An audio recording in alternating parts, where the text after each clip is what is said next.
ప్రభు నామానికే మహిమ కలుగును గాక.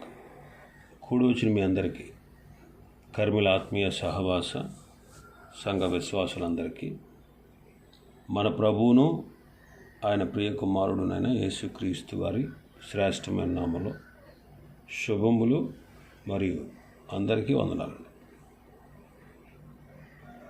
పరమగీతము 6వ అధ్యాయాన్ని మనం ధ్యానం చేసుకుంటాం. పరమగీతము 6వ అధ్యాయం 2వ వచనం చదువుతాను.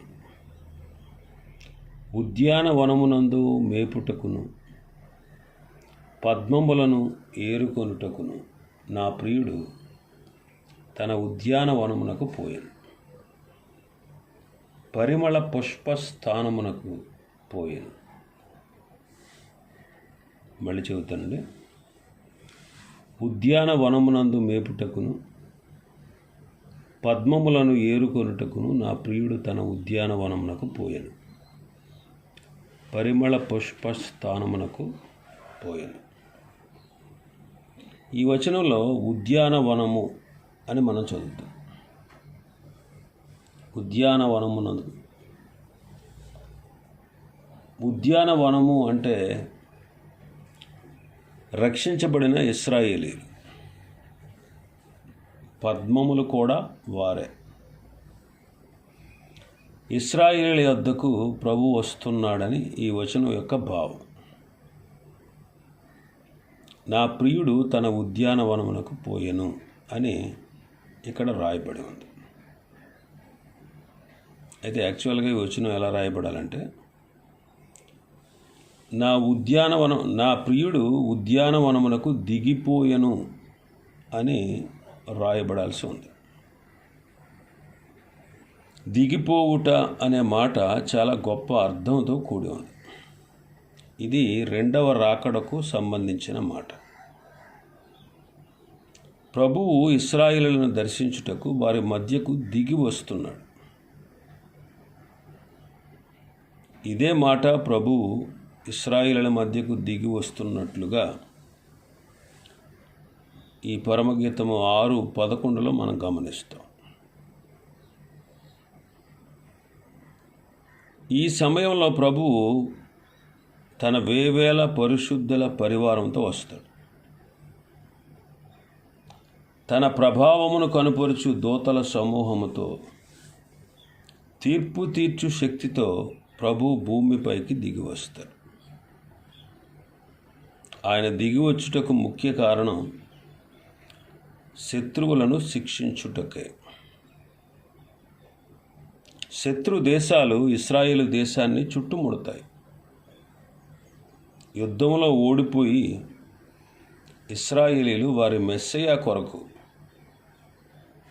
ఆయనిచ్చే రక్షణ కొరకు ప్రార్థిస్తారు.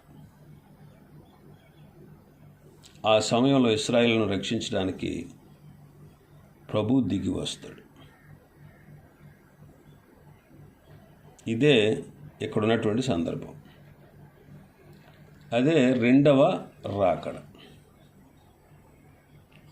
పూర్వకాలం నుండి కూడా కొన్ని సందర్భాల్లో దేవుడు దిగి వచ్చినట్లుగా మనం వాక్యంలో చదువుతాం. ఆయన ఈ భూలోకానికి దిగి వచ్చినప్పుడు భయంకరమైన తీర్పులు జరిగాయి. లోకంలో చాలా నష్టపోయింది లోకం. కొన్ని విషయాలు మనం చూద్దాం. ఆదికాండం 11వ అధ్యాయం. ఆదికాండం 11వ అధ్యాయం 5వ వచనం నుంచి. యెహోవా నరుల కుమారులు కట్టిన పట్టణమును గోపురమును చూడ దిగి వచ్చెను. అప్పుడు యెహోవా, ఇదిగో జనము ఒక్కటే, వారికి అందరికీ భాష ఒక్కటే, వారు ఈ పని ఆరంభించి ఉన్నారు. ఇక మీదట వారు చేయదలుచు ఏ పని అయినను చేయకుండా వారికి ఆటంకమేమీ ఉండదు. గనుక మనము దిగిపోయి వారిలో ఒకని మాట ఒకనికి తెలియకుండా అక్కడ వారి భాషను తారుమారు చేయదము రండి అని అనుకుని యెహోవా నరుల కుమారులు కట్టిన పట్టణాన్ని గోపురమును చూడ దిగి వచ్చాను. ఆయన అంటారు, మనం దిగిపోయి వారిలో ఒకరి మాట ఒకరికి తెలియకుండా అక్కడ వారి భాషలను తారుమారు చేద్దాం రమ్ము అని అనుకున్నారు. ఈ వచనాల్లో బాబెలు గోపురాన్ని చూడడానికి దేవుడే దిగి వచ్చినట్లుగా మనం గమనిస్తాం. దేవుడు దిగి రావడానికి ముఖ్య కారణం మానవుని యొక్క అహంకారం. దేవుడు తమ ఎదుట చాలా తక్కువ వాడని ఆనాటి ప్రజలు భావించారు. వారి అహంకారం ఉన్నతమైన స్థాయికి చేరుకుంది. వీరు గోపురం కట్టినట్లయితే అక్కడే స్థిరపడిపోతారు. అయితే వీరు భూమిని నిండించాలనేది దేవుని యొక్క ఉద్దేశం. చెడిన హృదయాలతో, అహంకార బుద్ధితో వీరు ఒకే చోట స్థిరపడాలని దేవునిపై తిరుగుబాటు చేశారు. మానవుడు ఎంత దుర్మార్గుడైనా దేవుడు తన ప్రేమను చూపిస్తాడు. ప్రేమ చేత తన చిత్తాన్ని నెరవేర్చుకోవడానికి దేవుడు గలిబిలిని సృష్టించాడు. జీవితంలో, కుటుంబాలలో గలిబిలి ఉంటే దానికి గల కారణమేంటో మనం గమనించాలి. మన దేవుడు సమాధానమునకే కర్త. మనలో ఉన్నటువంటి బలహీనతలను మనం సరిచేసుకుంటే గలిబిల్లులు, సమస్యలు పోతాయి. కొన్ని సందర్భాల్లో మానవుడు ఎంత అహంకారంగా ఉన్నా దేవుడు చూచి చూడనట్లుగా ఉంటున్నాడు. అయితే ఆదికాండంలో ఈ సందర్భంలో మానవుని యొక్క అహంకారానికి శిక్ష పడాల్సిన స్థాయికి చేరుకుంది. ఆయనే దిగి వచ్చి అహంకారులకు బుద్ధి నేర్పాడు. దేవుడు దిగి వచ్చుట ఆయన తీర్పునకు సాదృశ్యంగా ఉంది. 18వ అధ్యాయం 21వ వచనం. నేను దిగిపోయి నా యొద్దకు వచ్చిన ఆ మొర చొప్పుననే వారు సంపూర్ణంగా చేసిరో లేదో చూచెదను. చేయని ఎడల నేను తెలుసుకొందునెను. ఈ వచనంలో కూడా దేవుడు దిగి వచ్చినట్లుగా మనకు అర్థమవుతుంది.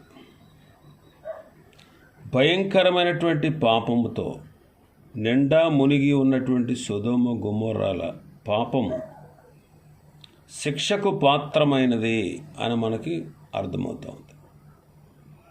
అందువల్ల దేవుడే సొదొమ గొమొర్రా పట్టణాల మీద అగ్ని గంధకాలు కురిపించాడు. దేవుడు దిగి వస్తే ఇక్కడ వీరికి ఎంతో నష్టం కలిగింది.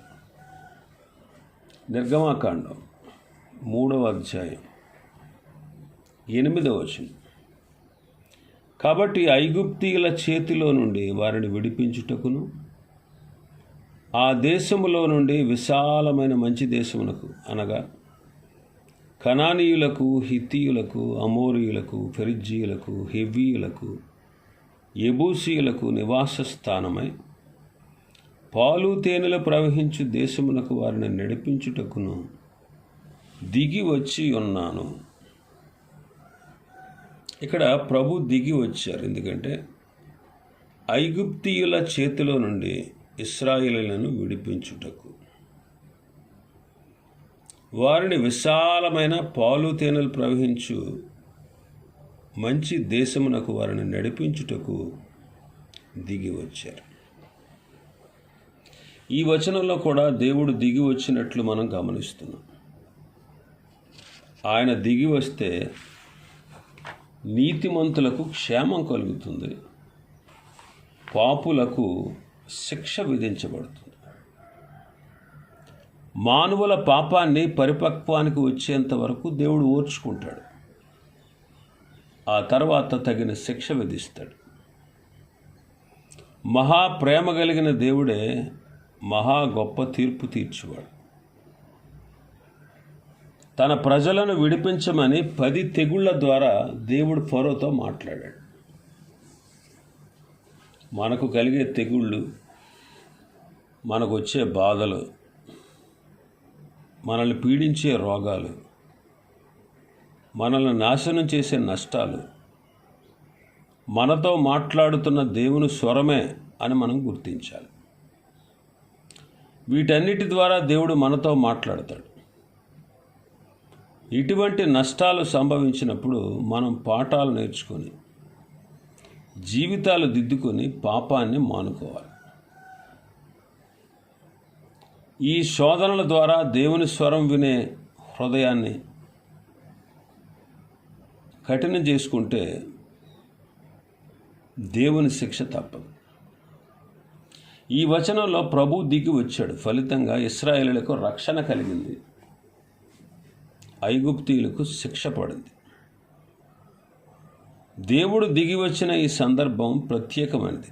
కారణం ఏంటంటే ఆయన ప్రజలైన ఇశ్రాయేలీలందరూ గొర్రెపిల్ల రక్తము ద్వారా ఒక్క దినముననే విమోచించబడ్డారు.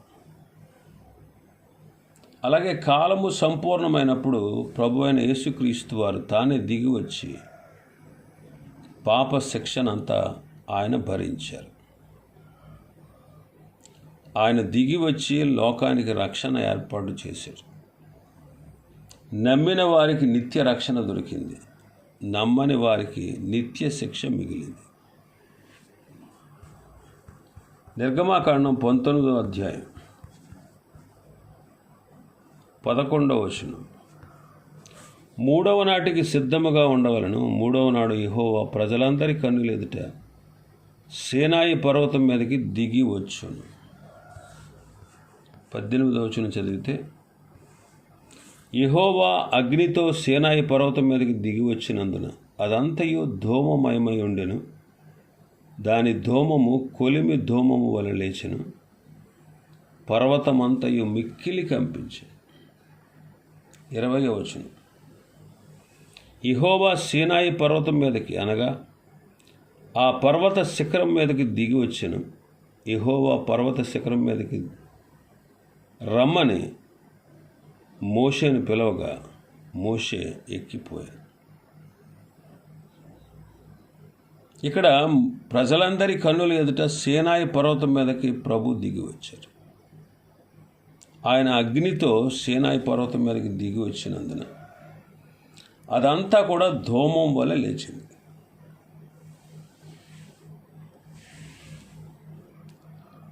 పర్వతము మిక్కిలి కనిపించింది. సీనాయి పర్వతం మీదకి, అనగా ఆ పర్వత శిఖరం మీదకి ఆయన దిగి వచ్చారు. యెహోవా పర్వత శిఖరం మీదకి రమ్మని మోషేను పిలవగా మోషే ఎక్కి వెళ్ళాడు. ఈ వచనంలో దేవుడు సీనాయి పర్వతం మీదకి దిగి వచ్చాడు. తన ప్రజలకు తన ధర్మశాస్త్రాన్ని తెస్తున్నాడు. తన ప్రజలు తన మార్గంలో నడుచున్నట్లు ఆయన తన ధర్మశాస్త్రాన్ని వారికి ఇచ్చాడు. మరొక సందర్భంలో ధర్మశాస్త్రం ఇవ్వబడిన దినాన 3,000 మంది మరణించారు. కాబట్టి దేవుడు దిగివచ్చుట అనే పదం తీర్పుకు సాదృశ్యంగా ఉంది. అక్రమకారులైన ప్రజలకు నష్టం కలుగుతుంది. 34వ అధ్యాయం నిర్గమాకాండం 34వ అధ్యాయం 5వ వచనం. మేఘములో యెహోవా దిగి అక్కడ అతనితో నిలిచి యెహోవాను నామమును ప్రకటించెను. ఈ వచనంలో కూడా దేవుడు దిగి వచ్చినట్లుగా గమనిస్తున్నాం. ఆయన దిగి వచ్చి తన ప్రజలకు తన సందేశాన్ని అందిస్తూ ఉన్నాడు. సందేశం యొక్క సారాంశం ఏంటంటే, దోషానికి శిక్ష ఉంది. దోషానికి శిక్ష ఉంది అంటే ఈ సందేశ సారాంశం ఏంటంటే, దోషానికి శిక్ష ఖచ్చితంగా పడుతుంది అని. దేవుడు దిగి వచ్చినప్పుడు శిక్ష విషయం తెలుస్తుంది. అందువల్ల దిగి వచ్చుట అనే మాట తీర్పును, శిక్షను తెలియజేస్తూ ఉంది. సంఖ్యాకాండం 11వ అధ్యాయం 17వ వచనం. నేను దిగి అక్కడ నీతో మాట్లాడేదను, మరియు నీ మీద వచ్చిన ఆత్మలో పాలు వారి మీద ఉంచెదను. ఈ జనుల భారమును నీవు ఒంటరిగా మోయకుండునట్లు వారు దానిలోనొక పాలు నీతో కూడా భరింపవలెను. 25వ వచనం. యెహోవా మేఘములో దిగి అతనితో మాట్లాడి అతని మీదకి వచ్చిన ఆత్మలో పాలు ఆ 70 మంది పెద్దల మీద ఉంచాను. కావున ఆ ఆత్మ వారి మీద నిలిచినప్పుడు వారు ప్రవచించిరి, కానీ తర్వాత మరలా ప్రవచించలేదు. నేను దిగి వచ్చి నీతో మాట్లాడతాను, నీ మీదకు వచ్చిన ఆత్మలో పాలు వారి మీద కూడా ఉంచుతాను. ఈ జనుల భారమును నీవు ఒంటిగా మోయకుండానట్లు వారు దానిలో ఒక పాలు నీతో కూడా భరింపవలెను అని మనం చదువుతున్నాం. యెహోవా మేఘములో దిగి అతనితో మాట్లాడి అతని మీదకి వచ్చిన ఆత్మలో పాలు ఆ 70 మంది మీద ఉంచెను. కావున ఆ ఆత్మ వారి మీద నిలిచినప్పుడు వారు ప్రవచించిరి, ఆ తర్వాత మరలా ప్రవచింపలేదు. ఈ వచనంలో కూడా దేవుడు దిగి వచ్చినట్లుగా మనం గమనిస్తున్నాం. ఆయన దిగి వస్తే ఏదో ఒక తీర్పు జరుగుతుందని మనం నేర్చుకుంటున్నాం. ఈ సందర్భంలో ఆయన దిగి వచ్చుట వలన మోషేకు ఆత్మ సంబంధమైన నష్టం కలిగింది. మోషే తనకున్నటువంటి పరిశుద్ధాత్మ శక్తిని ఇతరులతో పంచుకోవలసి వచ్చింది. ఆత్మశక్తి మోషే కోల్పోయినట్లుగా మనం గమనిస్తున్నాం. అయితే మరికొందరు ఈ ఆత్మశక్తిని పొందారు. కొన్నిసార్లు కొన్ని చోట్ల, కొన్ని సంఘాల్లో ఒక్కరే కనిపించాలని, ఒక్కరే వాడబడాలని ఆశిస్తూ ఉంటారు. అయితే దేవుడు ఇతరులను కూడా తన సంఘములో వాడుకోవాలని ఆశిస్తూ ఉన్నాడు.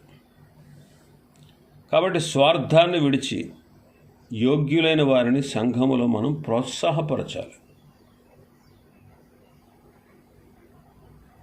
అయితే వరము లేని కొందరు సంఘములో వాడబడడానికి, రాజకీయ చక్రాన్ని తిప్పడానికి ఆశిస్తూ ఉంటారు.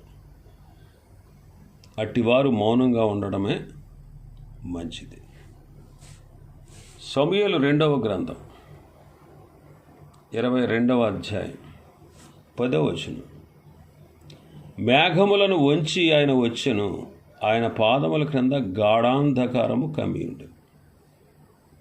15వ వచనం.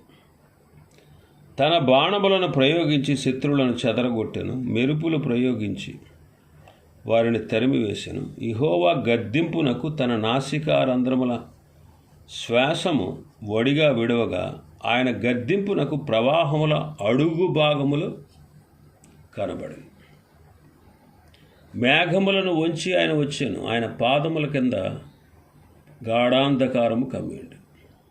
తన బాణములను ప్రయోగించి శత్రువులను చెదరగొట్టాడు, మెరుపులను ప్రయోగించి వారిని తరిమివేశాడు. యెహోవా గద్దింపునకు అంటే తన నాసికారంధ్రంలో శ్వాసము ఒడిగా విడువగా ప్రవాహముల అడుగు భాగములు కనబడను అంటాడు. ఈ సందర్భంలో కూడా దేవుడు దిగి వచ్చినట్లుగా మనం గమనిస్తున్నాం.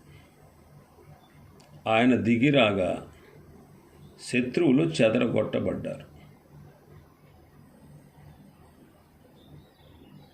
మెరుపులు పుట్టించి శత్రువులను ఆయన తరిమివేశాడు. ఆయన ప్రజలను గద్దించాడు. శత్రువులకు ఇలాంటి నష్టాలు దేవుడు దిగి వచ్చినప్పుడు కలిగాయి. ఆయన దిగి వచ్చుట వలన పాపికి నాశనం, నష్టం సంభవిస్తూ ఉన్నాయి. ఈ వచనాలన్నిటినీ మనం గమనించినట్లయితే పరమగీతము 6:2లో చెప్పబడినట్లుగా ప్రభువు తన ఉద్యానవనమునకు దిగి రాబోతున్నాడు. సంఘము ఎత్తబడిన తర్వాత రక్షించబడిన ఇశ్రాయేలీలే ఆయన ఉద్యానవనం. ప్రభువు దిగి వచ్చి అవిధేయులైన లోకస్తులను శిక్షిస్తాడు. 7 ఏండ్ల శ్రమల కాలం చివరిలో దిగి వస్తాడు. ఇదే రెండవ రాకడ. కాబట్టి ఈ రెండవ రాకడ యొక్క వివరణను ఈ అధ్యాయంలో మనం గమనించబోతున్నాం. ప్రభువు ఈ భూమి మీదకి దిగి వచ్చుట రెండవ రాకడ. దానికి ముందుగా సంఘము కొరకు మధ్యాకాశానికి రావడాన్ని ఆగమనం అంటారు. ఇంకా చాలా విషయాలు ఈ అధ్యాయంలో మిగిలి ఉన్నాయి. ప్రభు చిత్తమైతే రేపటి దినం మరికొన్ని విషయాలు మనం ధ్యానం చేసుకుందాం. దేవుడు ఈ వర్తమాన వాక్యాన్ని మన వినికిడిలో ఆశీర్వదించునుగాక. ఆమేన్.